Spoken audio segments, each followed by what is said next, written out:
Can I get a show of hands, how many of you have tried making stir fry before? Well, as many of you may know, that when you are making stir fry, you tend to cook it with oil.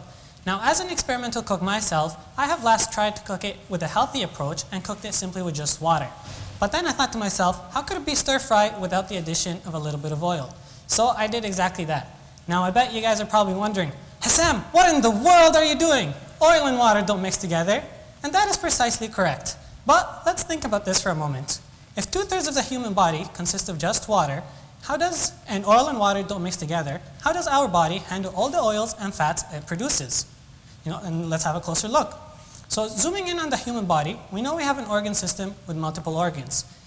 Each organ is made up of millions of smaller cells, and the majority of those cells are filled with water. Zooming in on those water-filled cells, we have two distinct compartments, the endoplasmic reticulum, highlighted in the blue, and the Golgi apparatus, highlighted in the peach color.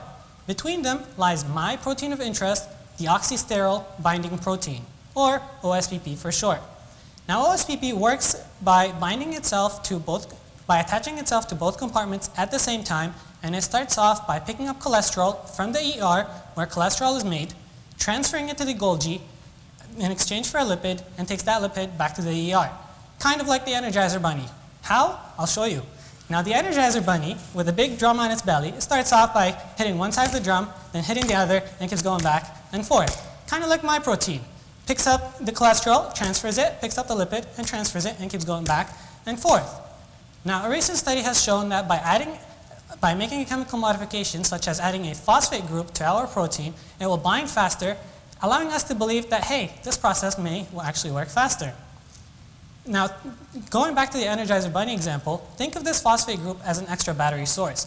By adding an extra battery to our bunny or our protein, it will bind faster and the process will be more efficient and it will work faster and faster, and the sterol and lipid exchange will work faster and faster. However, as soon as we tested that out, the unexpected happened. Our protein did not work faster or slower, but rather it stopped working completely. In the end, my research takes us a step closer into better understanding how cholesterol is transferred within our body. And hopefully, this translates into lowering cholesterol-related illnesses such as heart disease. Now, I know I probably shouldn't be saying this, but between you and I, you know that last burger or french fry you avoided the last time you were on diet? Well, my research may take you a step closer into allowing you to have that without any worry. Thank you.